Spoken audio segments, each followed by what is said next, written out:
গুণাবতী খুবই পরিচিত একটা নাম। অনেকেই চট্টগ্রাম ছিলেন না, গুণাবতী ছিলেন। এটার অনেক বড় কারণ আছে। একটা কারণ হচ্ছে জহির। জহির এখানে 1 মিনিটের একটা বক্তৃতা দিচ্ছে, 12 কম, কিন্তু সে এরকম একজন ত্যাগী মানুষ। ইতিমধ্যে তার 2টি সন্তান হয়েছে, সে কাউকে দেখে। তার স্ত্রী আছে, কিন্তু স্ত্রীকে সে দেখে। সে কিন্তু জন্ম অন্ধ ছিল না। তার আমাদের মতোই ভালো 2টা চোখ ছিল। জহির কি আসো এখানে? জহিরের চোখগুলো আমাদের মতো এরকম কিছু মানুষ নষ্ট করে দিয়েছে। আজকে যিনি কথা বলেছেন শহীদ শাহাবুদ্দিনের পিতা, তো শাহাবুদ্দিন এরকম আমাদের মতো মানুষ ছিল। মৃত্যু তো হইতেই পারে, কিন্তু এইভাবে পিটিয়ে কাউকে মেরে ফেলা, এটা তো মনুষ্য সমাজ গ্রহণ করে না, এটা হতে পারে না। বাংলাদেশের রাজনীতি খুবই নোংরা। এটা শুরু হয়েছে বাংলাদেশের অভ্যুদয়ের শুরু থেকে। আপনারা জানেন যে বাংলাদেশের 2 জন রাষ্ট্রপতি হত্যার শিকার হয়েছে। কেন হয়েছিলেন, কেউ হয়েছিলেন, তাদেরকে পছন্দ করি কিনা, এটি আমি মৌলিক কথা বলার উদ্দেশ্য নয় আমার। কিন্তু হত্যার শিকার হবেন কেন? আজকে 54 বছরে বাংলাদেশের রাজনীতিটি এরকমই। হত্যা, খুন, চুরি, ডাকাতি, দুর্নীতি, এটি একটি বৈশিষ্ট্যে পরিণত হয়েছে। সাধারণ মানুষ খুবই ভালো, যেমন আপনারা খুবই ভালো। তারা যখনই কখনো ভালোর জন্য সিদ্ধান্ত নিয়েছে, তারা এটা করছে। তারা যখন ভেবেছে এদেরকে ভোট দিলে ভালো হবে, ভোট দিয়েছে। নির্বাচিত হওয়ার পরে দেখেছে এরা আসলে ভালো নয়, তার ভুল করেছে জনগণ, তারা আবার নিজেরা শুধরাইয়া আরেকটা দলকে ভোট দিচ্ছে। ডিজাইন, এলিগেন্স, বিউটি, সেরা পণ্য সবার জন্য জেভিকো। যখন দেখছে যে এই দলটা ভালো নয়, তখন পুনরায় তাদেরকেও পরিবর্তন করে দিয়েছে।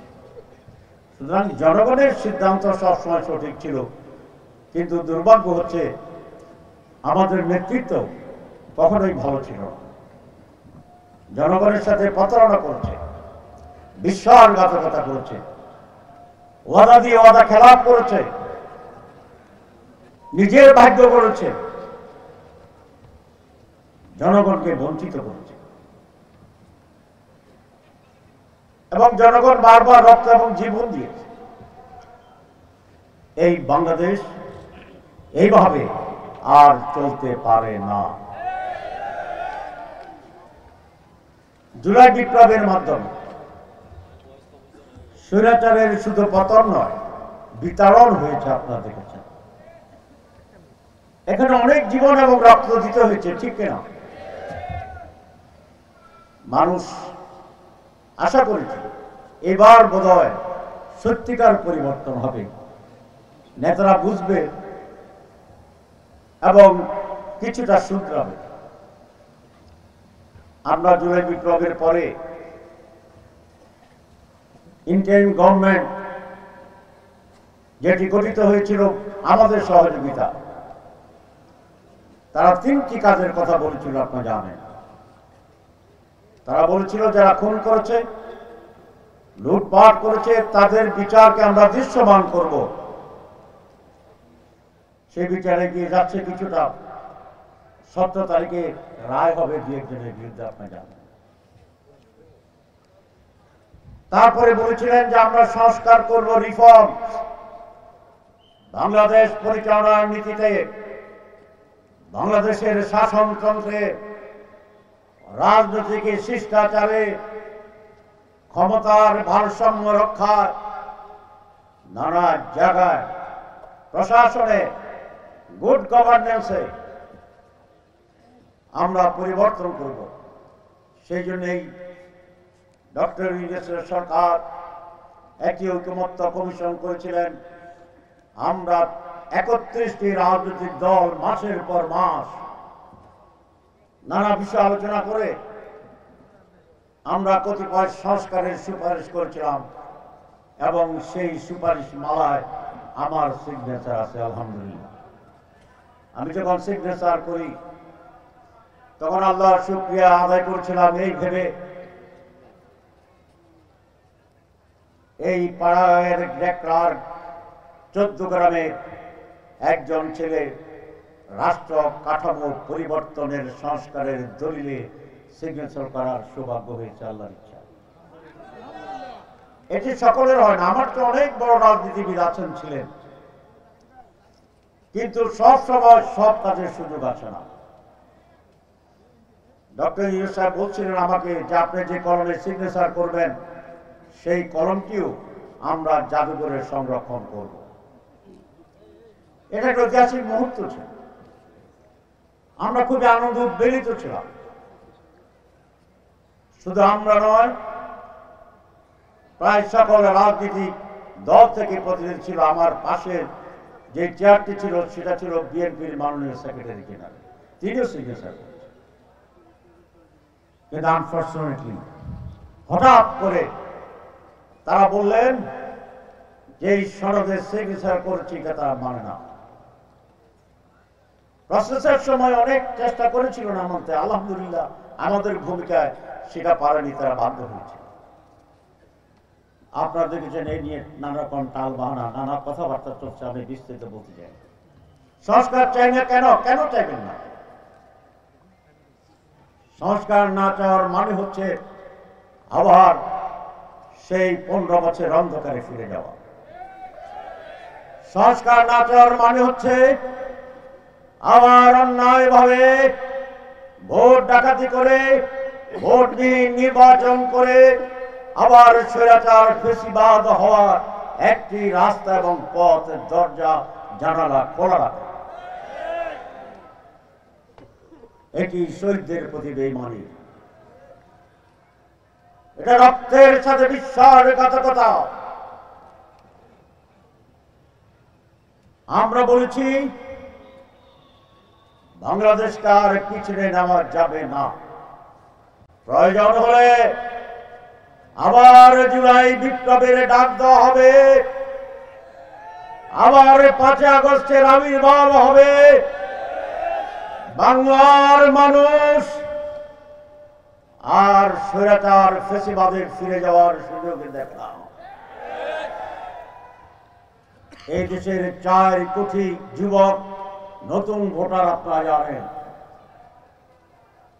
যতই চেষ্টা হোক, ষড়যন্ত্র হোক, বাংলাদেশের যুবকদের ভিতরে যে চেতনা আর উন্মেষ হয়েছে, পরিবর্তনের যে আকাঙ্ক্ষা তৈরি হয়েছে, ভালোকে গ্রহণ করার যে মানসিকতার প্রস্তুত হয়েছে, মিথ্যার বিরুদ্ধে ম্যান্ডেটে লড়াই দেওয়ার সিদ্ধান্ত নেওয়ার যে সক্ষমতা তৈরি হয়েছে, কোন ষড়যন্ত্রই এই শুভ বুদ্ধির যে উদয় হয়েছে তাকে দমিয়ে দিতে পারবে না। তার প্রমাণ ডাকসু। আপনারা ডাকসু তো নিশ্চয়ই জানেন।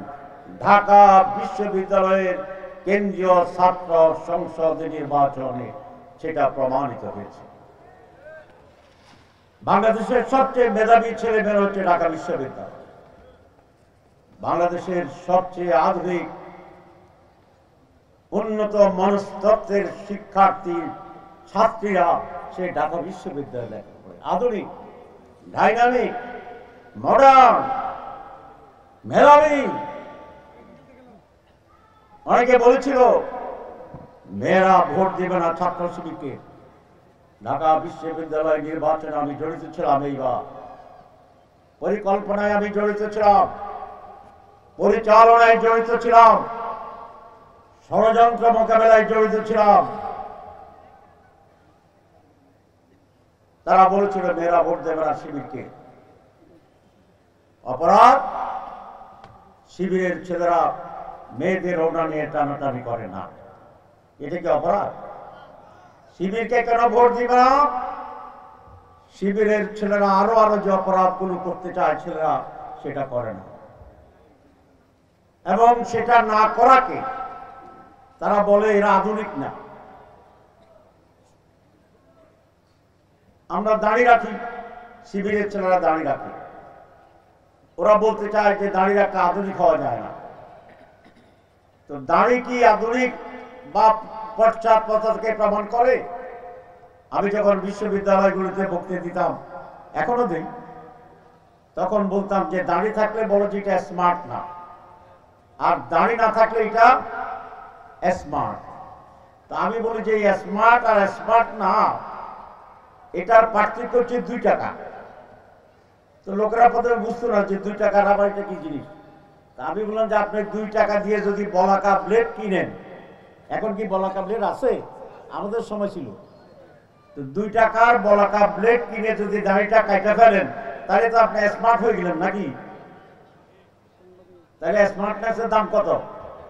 2 টাকা। 2টা হতে পারে? স্মার্টনেস মানে হচ্ছে জ্ঞান, স্মার্টনেস মানে হচ্ছে চরিত্র, স্মার্টনেস মানে হচ্ছে ভালো রেজাল্ট, স্মার্টনেস মানে হচ্ছে সততা, ব্যক্তিত্ব। এটি ইসলামী ছাত্র শিবিরের ছেলেদের আছে। সুতরাং মেয়েরা ছাত্র শিবিরকে ভোট দিয়েছে, না দেয় না? কি বলেন? নিঃসন্দেহে ঐতিহাসিক। অনেকে বলছেন যে ডাকসুতে হঠাৎ নির্বাচন আসছে, আমরা প্রস্তুতি নিতে পারি নাই, যদি পারতাম তাহলে শিবির জিততে পারত না। ঠিক আছে, আমরা মানছি। তারপরে নির্বাচন হচ্ছে কোথায়? জাহাঙ্গীরনগর বিশ্ববিদ্যালয়। ওইখানে কি আমরা জিতছি? শিবির জিতছে পুরা প্যানেল। তারা তো ভোট গণতি দিতেছিল না, 48 ঘন্টা লাগছে ভোট গণতি। আমি ভিসিকে ফোন করলাম প্রায় 22 ঘন্টা পরে যে আপনার কি খবর? বলে স্যার খুব বিপদে আছি। আমি কি জন্য? বলে স্যার ভোট টোট গণার ব্যাপারে তো পারতেছি না। আসলে সে নিজেই দুষ্ট, ভোট না করে চলে গেছে, পরে এসবিডিবি লোকেরা ধরে আছে। আমি বলছি আধা ঘন্টার ভিতরে গণা শুরু করেন, টেলিভিশনে আপনার কাণ্ড কারখানা মানুষ দেখতেছে, বেশি দূরে হলে কিন্তু মানুষ খেপে যাবে। তারপরে বলছি এটা জিতছি আমরা, না জিতি নাই। তারপরেও বলে ঢাকা বিশ্ববিদ্যালয়ের প্রভাব পড়ছে জাহাঙ্গীরনগরে, কাছাকাছি তো এই জন্য জিতছে। তারপরে গেলাম রাকসুতে, রাজশাহী বিশ্ববিদ্যালয়টা একটু দূরে আছে, সেখানে কি জিতছি না জিতি নাই? ছেলেরা ভোট দিছে, মেয়েরা ভোট দিছে, সেটারও ব্যাখ্যা দিছে। তারপরে চিটাং ইউনিভার্সিটি করে, এটা তো শিবির আগে থেকে আছে, এটা জিতবে। তাহলে আমরা 4টা নির্বাচন হয়েছে বাংলাদেশে, সবচেয়ে সচেতন এলাকায় বিশ্ববিদ্যালয়ের ছাত্র 4টাতে কারা জিতছে? ভালো ছেলেরা জিতছে, মেধাবীরা জিতছে, চরিত্রবানেরা জিতছে। বাংলাদেশের 54 বছর ইতিহাস, পাকিস্তানের 13 বছরের ইতিহাস, এই 54 আর 23 বছর যোগ করলে 77, সম্ভবত 77 হয় নাকি? 77 বছর ইতিহাসে ঢাকা বিশ্ববিদ্যালয়ের একটি সংগঠন পুরা প্যানেলে জিতছে, 3 গুণ ভোট পাইয়া জিতছে, কোনো রেকর্ড নেই। 4টা বিশ্ববিদ্যালয়ে একটা ছাত্র সংগঠন পরিপূর্ণভাবে জিতেছে। পাকিস্তানের এনএসএফ এর নাম শুনেছেন, ছাত্র সংগঠন মুসলিম লীগের, এই রেকর্ড করে নাই। ছাত্রলীগ আওয়ামী লীগের এই রেকর্ড নাই, ছাত্রদল বিএনপির এই রেকর্ড নাই। এই প্রথম বাংলাদেশে একটি দল, একটি ছাত্র সংগঠন যাদের এত বদনাম করে তারা এই রেকর্ড সৃষ্টি করে জিতে গেছে আলহামদুলিল্লাহ। তাহলে এর মানে কি বোঝায়? যদি শুধু ঢাকা বিশ্ববিদ্যালয় জিততো তাহলে তারা বলতে পারতো এই নিয়ে তারা অনেক কাজ করছে, বহু টাকা খরচ করছে, বহু কিছু করছে, জিতছে। তো যা ইলেকশন হয়, ঢাকা হয়েছে জিতে গেছে, জাহাঙ্গীরনগর হয়েছে জিতে গেছে, রাজশাহী হয়েছে জিতে গেছে, চিটাগাং হয়েছে জিতে গেছে। তার মানে কি? দেশের মানুষের চিন্তার পরিবর্তন হয়েছে, সিদ্ধান্তের পরিবর্তন হয়েছে, রুচির পরিবর্তন হয়েছে। তারা বাংলাদেশের মানুষ এইবার আর কোন মাস্তানকে ভোট দেবে না, চাঁদাবাজদের ভোট দেবে না, দখলবাজদের ভোট দেবে না। মানুষ কি রাস্তাঘাটে এটা বলছে না যে এইবার মুদ্রার এই পিঠ ওই পিঠ দুই পিঠ তাদেরকে ভোট দেব না? আপনারা কি বুঝছেন?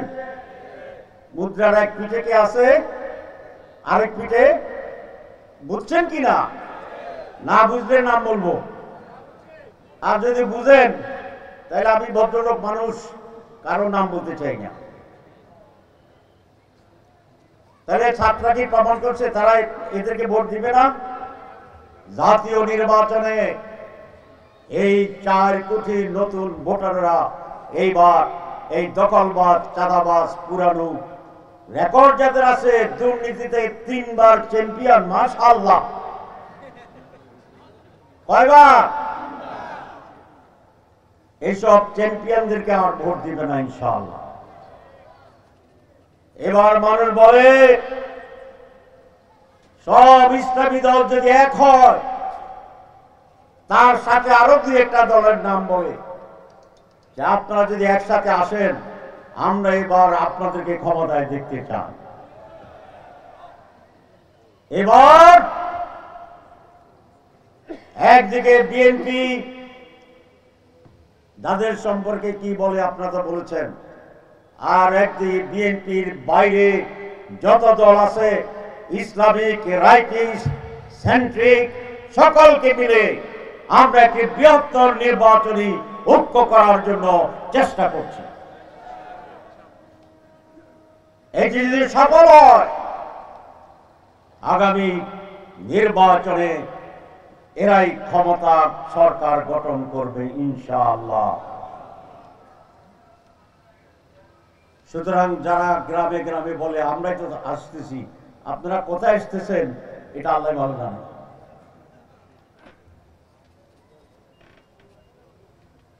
আমি ঢাকায় বলেছিলাম, জিয়াউর রহমান সাহেব যে বিএনপি করেছিলেন, সে সময় বিএনপি ছিল বড় দল, জনপ্রিয় দল। বেগম খালেদা জিয়া ম্যাডাম যখন বিএনপির নেতৃত্বে ছিলেন, উনি এখনো সভানেত্রী আছেন, কিন্তু সেটা তো আপনারা বুঝেন, তখন বিএনপি ছিল বড় দল, জনপ্রিয় দল। আজকে সার্ভে বলে বিএনপি এখনো বড় দল, কিন্তু জনপ্রিয় দল নহে। এখন বাংলাদেশের সবচেয়ে বড় জনপ্রিয় দলের নাম বাংলাদেশ জামাত ইসলাম।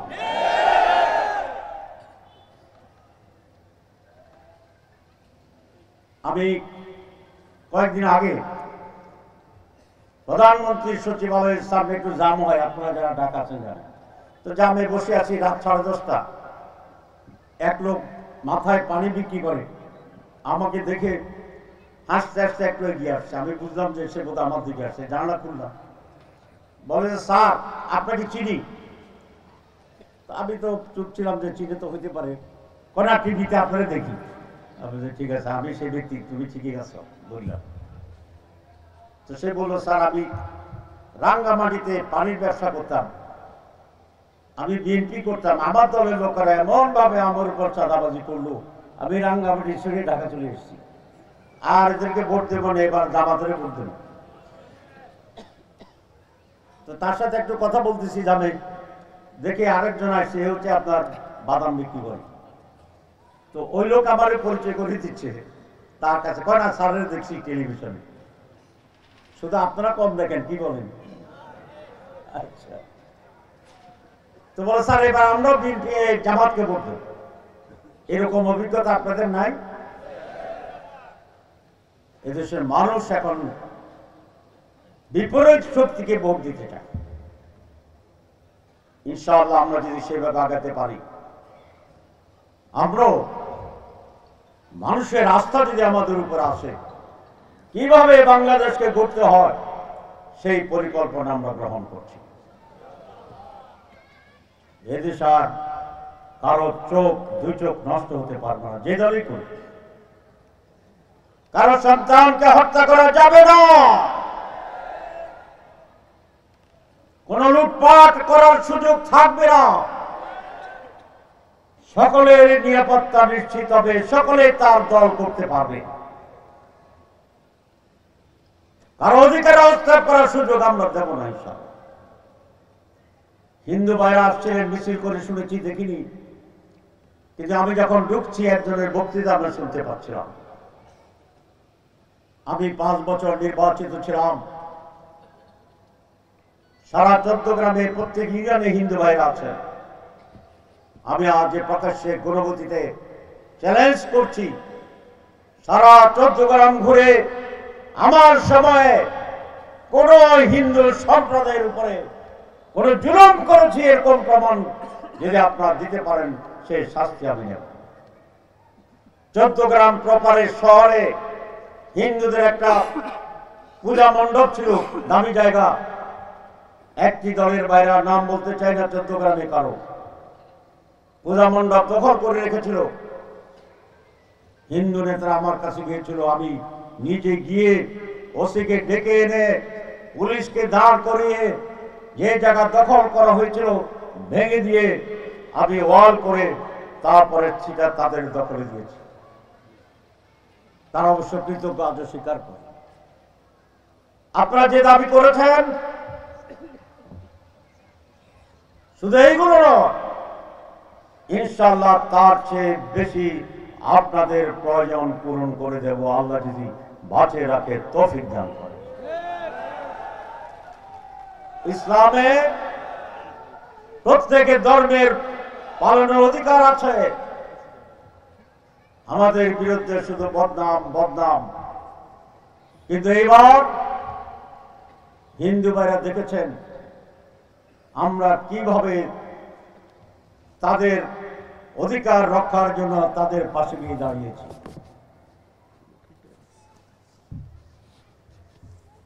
আমরা খ্রিস্টানদের অধিকার রক্ষায় তাদের সাথে মিটিং করেছি, বৌদ্ধদের সাথে করেছি, এবং যারা আরো ক্ষুদ্র নিগোষ্ঠীর লোকেরা বাংলাদেশে থাকেন তারা সকলে বাংলাদেশের সম্মানিত নাগরিক। আমাদের আমির মহোদয় বলেছেন যে আমরা সংখ্যালঘু সংখ্যাগুরুতে বিশ্বাস করি না, আমরা আল্লাহর সৃষ্টি মানুষ, তাদের অধিকার আছে, আল্লাহ সে অধিকার দিয়েছে। সূর্যের যে আলো সকলের জন্য অবারিত, নদীর পানি, বৃষ্টির পানি সকলের জন্য অবারিত। সুতরাং আমরা যদি এখানে আল্লাহর ইচ্ছা আপনাদের সহযোগিতায় ক্ষমতা পাই, আমরা বলছি বাংলাদেশ একটি কল্যাণের রাষ্ট্রে আমরা পরিণত করব। এখানে নারীদের অধিকার পূর্ণভাবে থাকবে। আমি পরশুদিন মালয়েশিয়া থেকে আসছি। মালয়েশিয়ার এখন বিরোধী দলের যিনি নেতা এবং সম্ভবত তারাই সরকার গঠন করবে কিছুদিন পরে, সেই ভবিষ্যৎ প্রধানমন্ত্রী, তার সাথে দেখা করে আসছি। এখনকারটা করছি কিনা এটা বলতে পারবো না। উনি বলেছেন যে ইসলামে আপনারা জানেন যে মালয়েশিয়ায় 12% হিন্দু, 37% চাইনিজ, আর বাকিটা মুসলমান। এরকম রাষ্ট্র পরিচালনা করে মুসলমানেরা দীর্ঘদিন ধরে, এবং 4টি প্রদেশে ইসলামপন্থীরা ক্ষমতায় আছে। উনি একটা প্রদেশের চিফ মিনিস্টার ছিলেন। উনি বলছে, ডাক্তার তাহের, ইসলাম এই মুসলিমদের জন্য সবচেয়ে বেশি নিরাপত্তার ব্যবস্থা দিয়েছে। এবং বাংলাদেশ ইসলাম স্টেট কি হবে, হলে কি হবে, ওনার সাথে আমি এক্সচেঞ্জ করে আসছি, কারণ ওদের অভিজ্ঞতা আছে। ইনশাআল্লাহ এক নতুন বাংলাদেশ এই দেশের মানুষ দেখতে পাবে, যেখানে বৈষম্য থাকবে না, কিন্তু নিরাপত্তা থাকবে, অন্যায় থাকবে না, সুবিচার থাকবে, দুর্বল থাকবে না, সবল থাকবে না, সকলেই সমান অধিকার ভোগ করবে, সম্মান থাকবে। বাংলাদেশে কিভাবে তোমরা উন্নত করবা, পশ্চিমারা আমাদের জিজ্ঞাসা করে। আমি বলেছি বাংলাদেশের যে দুর্নীতি, এটা যদি আমরা ঠেকাতে পারি তাহলে বাংলাদেশের ডেভেলপমেন্ট বছরে 3 গুণ বেশি হবে। আমরা আসলে দুর্নীতি সেটা থাকবে না। কেন থাকবে না? প্রধানমন্ত্রী যদি দুর্নীতি না করে তাহলে মন্ত্রীরা দুর্নীতি করতে সাহস পাবে? আমাদের 2 জন মন্ত্রী ছিল, মতিউর রহমান নিজামী, উনি আপনাদের এখানে বক্তব্য দিয়েছে। আলী হাসান মাহমুদ মুজাহিদ 3টা মন্ত্রণালয়ের দায়িত্বে ছিলেন, সারা দুনিয়ায় দূরবীন দিয়ে পরীক্ষা করছে, 1 পয়সারও দুর্নীতি খুঁজে পায় নাই। সত্য কিনা? অনেক বদনাম আমাদের, কিন্তু মুজাহিদ সাহেব দুর্নীতিবাজ, এই বদনাম কে করেছে? আওয়ামী লীগ করেছে, দুর্নীতির অভিযোগ দিয়েছে। নিজামী সাহেব দুর্নীতি করছে, অভিযোগ আছে। আমাকে 18 মাস জেলে রেখেছিল, চেয়ারম্যান সাহেব একটু বলেছে, দুর্নীতি, শীর্ষ দুর্নীতিবাজের অভিযোগে। একটা তদন্ত কমিটি করছে, তারা বলছে না দুর্নীতি পাওয়া যায় নাই, আমাকে তো ছাড়তে চায় না। আরেকটা কমিটি করছে দুর্নীতি, তারা বলছে না, ওনার কোনো দুর্নীতি পাওয়া যায় নাই। 3 নম্বর কমিটি করছে এবং বলছে যে দরিজন ফেলছি, একটা মামলা দেওয়া যায় কিনা দেখো। 3য় কমিটিও বলছে যে ওনার কোনো দুর্নীতি খুঁজে পাওয়া যায় না। তারপরে সরকার বলল যে তাহলে ওনাকে ছাড়ো, কিন্তু ছাড়বা কেমনে, ধরে তো ফেলছি। কিন্তু সেখানে দ্বিমত হয়েছে, কেউ বলছে না ছেড়ে দিতে হবে, মামলা করা যাবে না। তখন আমাকে ছেড়ে দেওয়ার সিদ্ধান্ত হয়েছে। 18 মাস রেখেও কোনো মামলা দিতে পারে না। যেদিন সিদ্ধান্ত হয়েছে আমাকে ছেড়ে দেবে, সেদিন আমার ওয়াইফ, সেখানে একজন কর্নেল টেলিভিশনে ব্রিফিং দিত, তাকে ফোন করে বলছে যে ও তো দুর্নীতি পান নাই। তো যখন ধরছেন তখন তো টিভিতে দেখাচ্ছেন শীর্ষ দুর্নীতিবাদ, তো আজকে টেলিভিশনে একটু বলে দেন যে দুর্নীতি পাওয়া যায় নাই। ভদ্রলোক রাজি হয়েছে এবং টেলিভিশনে ব্রিফ করছে যে ডক্টর আব্দুল্লাহ তাহেরকে আমরা অ্যারেস্ট করেছিলাম, তার কোনো দুর্নীতি পাওয়া যায় নাই। আমরা মিস্টেক অফ ফ্যাক্টস এই শব্দ বলেছে, মানে তথ্যগত ভুলের জন্য তাকে অ্যারেস্ট করেছি। তথ্যগত ভুল, তাদের যে তথ্য ছিল সেটা। আমাদের 62 জন এমপি আছে, কখনো এই জায়গাতে হয়েছে, কখনো আরেক জায়গাতে হয়েছে। কোন এমপির বিরুদ্ধে দুর্নীতির মামলা করতে পারে না। তার এটা প্রমাণিত। আমেরিকা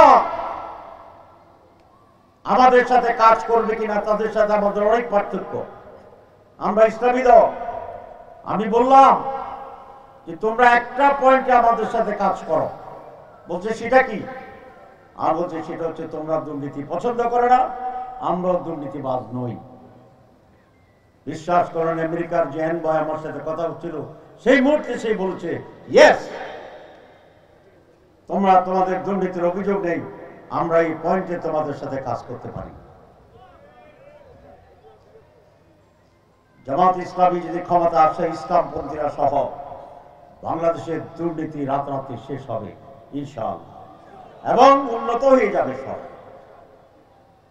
আমি একটা তদন্ত কমিটির কনভেনার ছিলাম। হেলথের 101 কোটি টাকার একটা বাজেট ছিল। 1 টাকাও খরচ করে নাই, মন্ত্রী সহ সিভিল সার্জন 34 জন ভাগাভাগি করে 101 কোটি টাকা খাই দিয়েছে।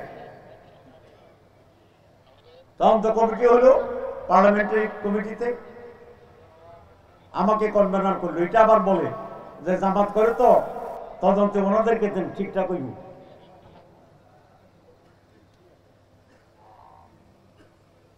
সমস্ত সিভিল সার্জনের মন্ত্রী সহ সাসপেন্ড করার রিপোর্ট করে দিয়েছে।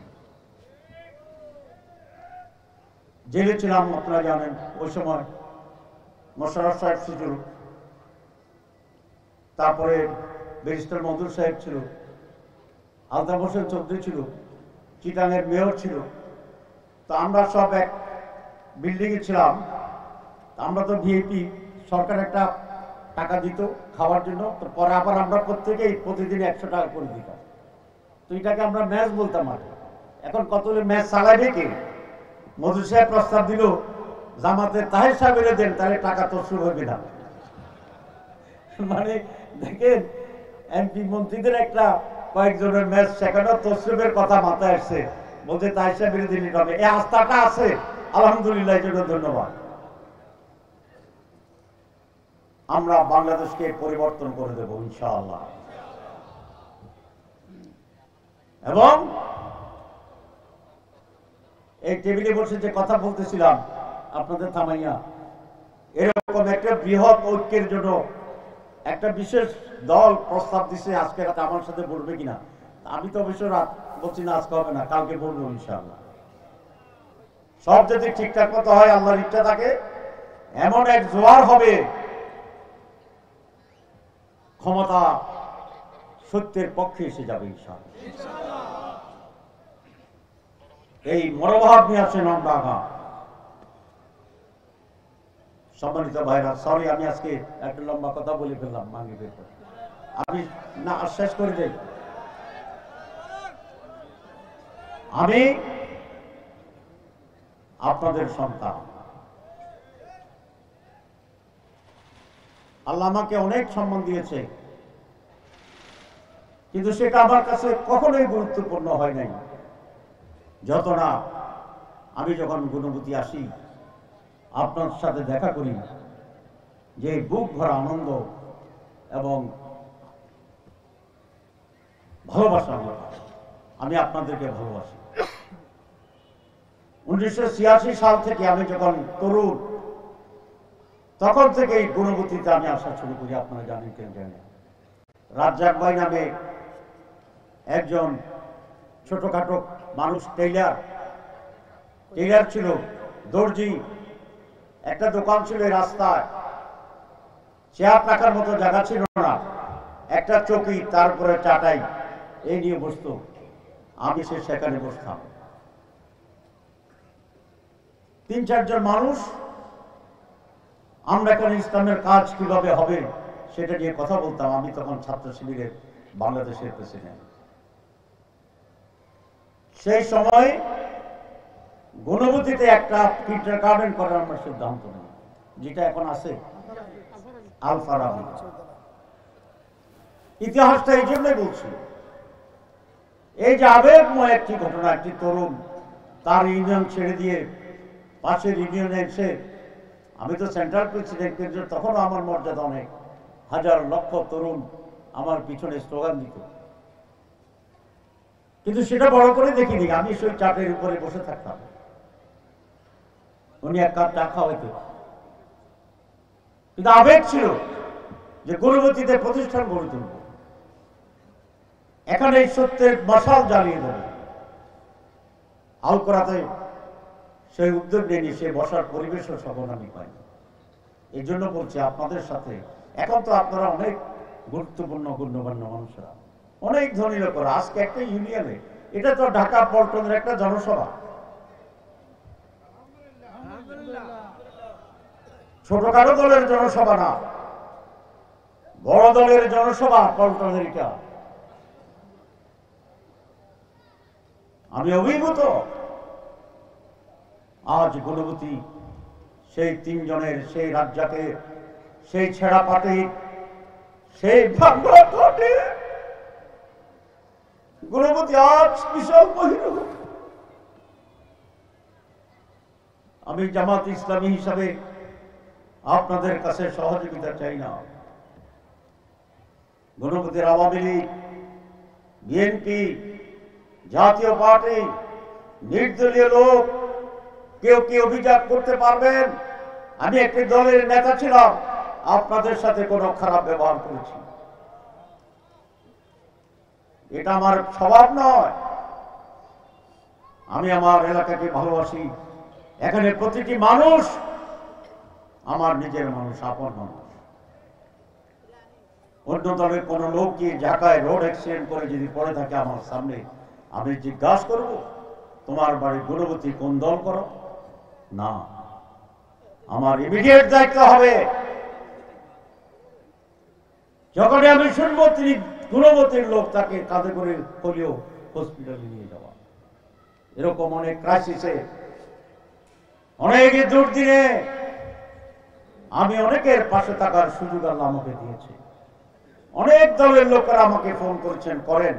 আলহামদুলিল্লাহ, আমি খুব খুশি যে তাহের ভাই আমার বাড়ি সাফালিয়াপাড়া, আপনার টাওয়ারে আসছি, বলে দেন। আপনার এখানে সাক্ষী আছেন না?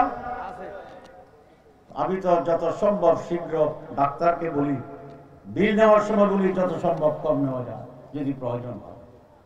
তিনি যদি অন্য দলের হন বেশি বলি, কারণ তার আস্থার সংকট হতে পারে। তাহির ভাইকে বলছি, বলবে কিনা। আমার দলের লোক তো আস্থার সংকট নাই, আরো বেশি বলি। এটা আমার মন থেকে বলি, নির্বাচনের জন্য বলি না, ভোটের জন্য বলি না। গত 15 বছর বাংলাদেশের যে অবস্থা তৈরি হয়েছিল, খুব কম লোকই তো ভেবেছিলেন যে আরেকবার ভোট হবে, মাঠ ভরে লোক আসবে, আমরা বক্তৃতা দেব, আমরা এমপি হব, আমরা মন্ত্রী হব। এটাকে আমরা অনেকে ভেবেছিলাম। তো সুতরাং 15 বছরে যা করেছি এটা ভোটের জন্য করা হয়নি, আপন মানুষ হিসেবে করা হয়েছে। কিন্তু আল্লাহ সেই মহান সত্তা এবং শক্তি, যিনি রাতকে দিন করেন, দিনকে রাত করেন, মৃতকে জীবিত করেন, জীবিতকে মৃত করেন, বাদশাকে ফকির করেন, ফকিরকে বাদশা করেন, মুহূর্তে ক্ষমতা ছোট করে দেন। এটাই তো প্রমাণিত হয়েছে। পৃথিবীর কোন পণ্ডিত ব্যক্তি পাওয়া যাবে না, বাংলাদেশের কোন মানুষ খুঁজে পাওয়া যাবে না যে মে মাসে, জুন মাসে ওই কথা ভাবতে পেরেছে যে এই সরকারের পতন হয়ে যাবে। এখন কেউ যদি বলেন, মিথ্যা বলবেন। This is the power of Allah সুবহানাহু ওয়া তাআলা। উনিটা করে দিতে পারেন। সেই জন্য বলেছিলাম গুণবতী এটি আমার প্রথম জায়গা। আপনারা জানেন যে 2 ধরনের সন্তানের কথা বলা হয়, বায়োলজিক্যাল সান আর একটু হচ্ছে এসেনশিয়াল সান। বায়োলজিক্যাল সান মানে হচ্ছে জন্মগত সন্তান, এটা পিতা মাতাই এর দাবিদার। আর এসেনশিয়াল সান হচ্ছে তাকে মানুষ হিসেবে গড়ে তোলার জন্য যে সমস্ত ফ্যাক্টর থাকে এগুলো জানা দেয় তারা।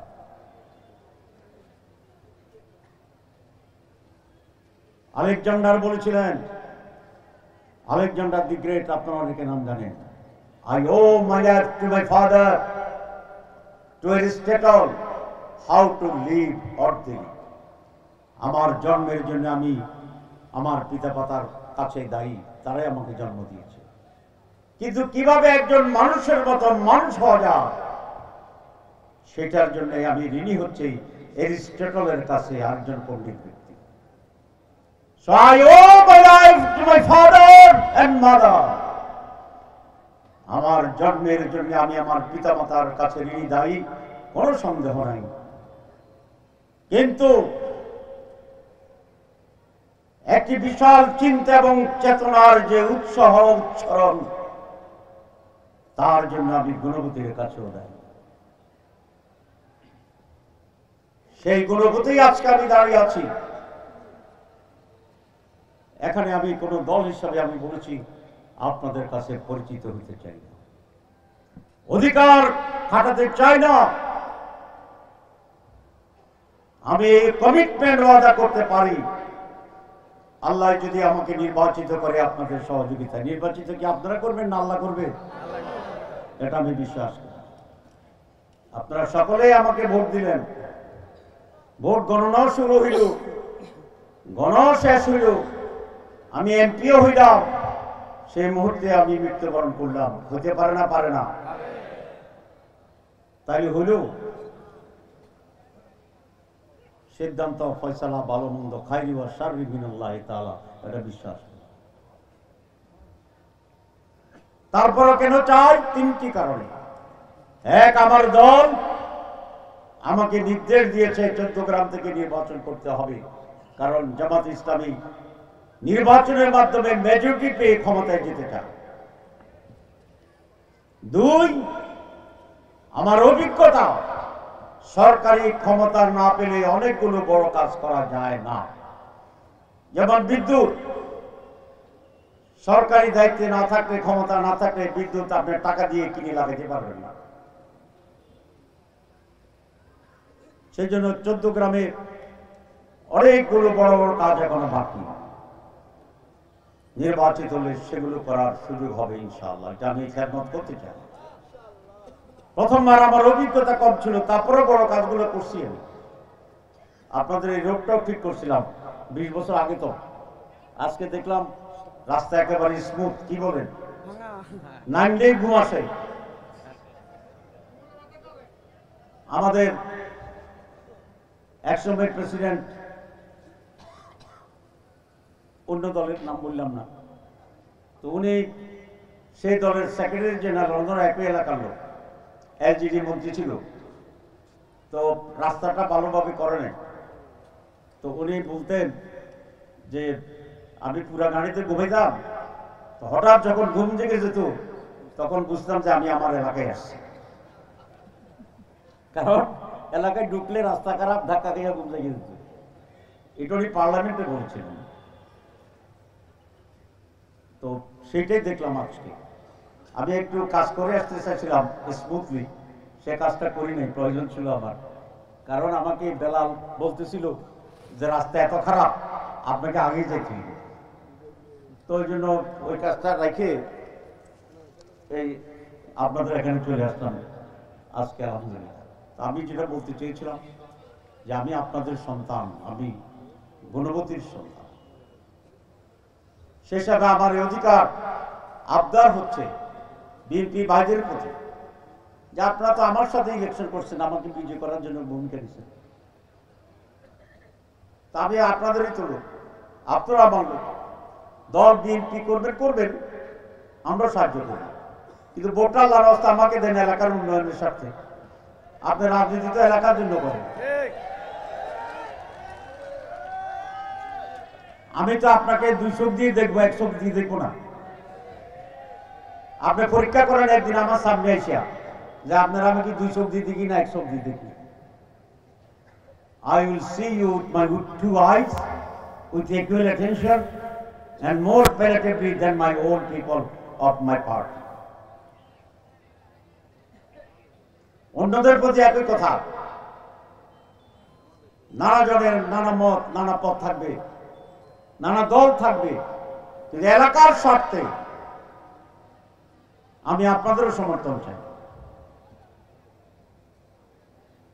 আমরা কি কারো বিরুদ্ধে মামলা দিয়ে 5 আগস্টের পরে হয়রান করেছি?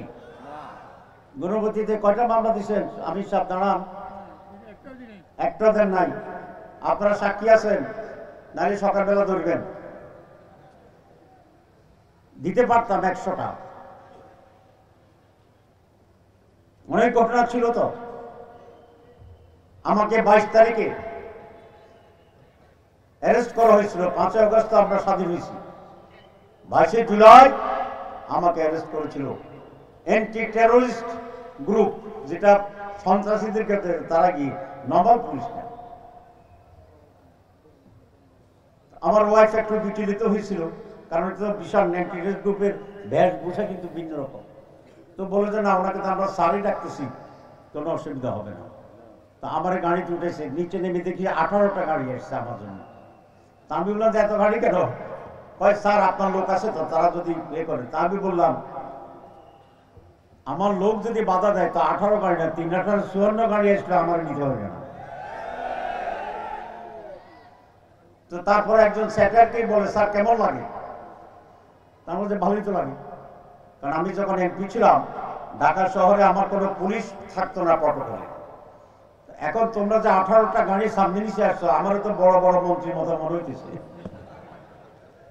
এরা তো বিস্মিত হইতেছে যে আমাকে অ্যারেস্ট করছে আর আমি যোগ করতেছি। তো যাই হোক, আমরা যদি ইনশাআল্লাহ দায়িত্বপ্রাপ্ত হই, আমি আপনাদেরকে নিশ্চয়তা দিচ্ছি আমি সকলের প্রতি নিজের মানুষ হিসাবে আপনাদের প্রতি আচরণ করব। আমার দরজা জানালা প্রত্যেক দলের, নির্দলের, সকল পেশার সকল মানুষের সকলের জন্য উন্মুক্ত থাকবে।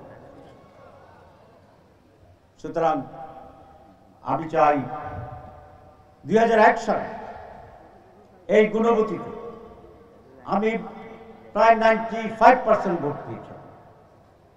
এবার 1% একটু বাড়াই দিই, কি বলেন? তাহলে কয় পার্সেন্ট? 96% ভোট আপনারা আমাকে দেবেন। বাকিদেরকে কনভিন্স করবেন, বুঝাবেন। আমাদের অনেকে বলে যে উনি তো ক্ষমতায় যাওয়ার দল হবে না। আচ্ছা ধরে নিলাম ক্ষমতায় আমরা যাব না, এখন কি আমি ক্ষমতায় আছি? আমি তো ইতিমধ্যে 200 কোটি টাকার এলজিডির প্রজেক্ট পাস করেছি আলহামদুলিল্লাহ। এটা একটা প্রসেস আছে, কাজ করতে সময় শুরু হবে ইনশাআল্লাহ। আপনাদের পদীয় গুণবতীটাও এই স্যাংশনের ভিতরে আছে, আলহামদুলিল্লাহ। আরো আছে, সব মুখস্থ নাই। গুণবতী পরিকল্পনা আছে বলতেছে তারা 200 কোটি, 200 কোটি টাকা কোন এমপি অতীতে তার লাইফ টাইমে এরকম প্রজেক্ট পাস করতে। আমি তো ক্ষমতা আসার আগে আল্লাহ দিলি ফার্সি, তো যদি আরো অফিসিয়াল ক্ষমতা পাই তাহলে আরো পারবো কিনা? যেই প্রধানমন্ত্রী হবে, আমাদের দল হোক অন্য দল হোক, আমি ডাইরেক্ট ঢুকার পজিশন রাখি আল্লাহর ইচ্ছা। আর অন্যকে যদি হয়, তার দলেরও হয়, প্রথমে দেখতে হবে কোন এক এমপির যে আমার একটা অ্যাপয়েন্টমেন্ট আনিয়ে দেন। নিজে যাই অ্যাপয়েন্টমেন্টও চাইতে পারত না, তো হে লবি গিয়া অ্যাপয়েন্টমেন্ট খুঁজবো, সে অ্যাপয়েন্টমেন্ট প্রধানমন্ত্রীর কাছে যাইতে আরো সময় লাগবে। সময় লাগলে যে জন্য সুপারিশ করব সে সময় সে পেয়ে যাবে। যে আমরা একটাকে ফলো করি, যেটা বলেছিলাম যে দাবিগুলো আপনারা দিয়েছেন এগুলো কোনোটাই বড় দাবি নয়। ইনশাআল্লাহ ইনশাআল্লাহ আমি নাম বলতে চাই না একটা কি করে, আমি শুনেছি কিছু ওনারা বলেছেন গুণবতী অগ্রাধিকার ভিত্তিতে সকল দাবি পূরণ হবে ইনশাআল্লাহ ইনশাআল্লাহ। কারণ কেন বলছি, আমরা সরকারের না, কিন্তু সরকারের জায়গা টাকাতে এখন হাঁটাচলা করি, তো এগুলো খুব বেশি সমস্যা, এটা আমি মনে করি ইনশাআল্লাহ। তো আমি আর কথা না বলে একটা দাবি যোগ করে দিয়ে বক্তব্য শেষ করব। গুণবতীতে যেভাবে ইনশাআল্লাহ আপনারা ঘর ঘরে আসছেন আমি শুনেছি, এটাকে পুরাপুরি ভাবে ঠিক করে আপনারা পাশের ইউনিয়নগুলোতেও মাঝে মধ্যে গিয়া আত্মীয় স্বজনের মাঝে ভোটের কাজ করবেন। কি বলেন? ইনশাআল্লাহ নির্বাচন হবে কিনা মানুষ একটু জানতে চায়। নির্বাচন হয় কিনা মানুষ জানতে চায়। নির্বাচন হবে ইনশাআল্লাহ, ফেব্রুয়ারিতেই হবে। তো সুতরাং জাতীয় ইস্যু অলরেডি আমি তো বলেছি জাতীয় ইস্যুতে যে বাংলাদেশে অতীতে যেভাবে সন্ত্রাস, ষড়যন্ত্র, লুটপাট, দুর্নীতি এগুলো চলেছে, দুর্নীতিতে আমরা বারবার চ্যাম্পিয়ন হয়েছি। এই ধরনের পরিস্থিতি বাংলাদেশের ভবিষ্যতে আর কন্টিনিউ করা যাবে না। এক নতুন বাংলাদেশ গড়ব, আদর্শের ভিত্তিতে, নৈতিকতার ভিত্তিতে, লুটপাট বন্ধের ভিত্তিতে। চাঁদাবাজ, দখলবাজ বাংলাদেশে আর কোন নির্বাচনে মানুষের ভোট পাবে না। আপনাদের সবাইকে ধন্যবাদ।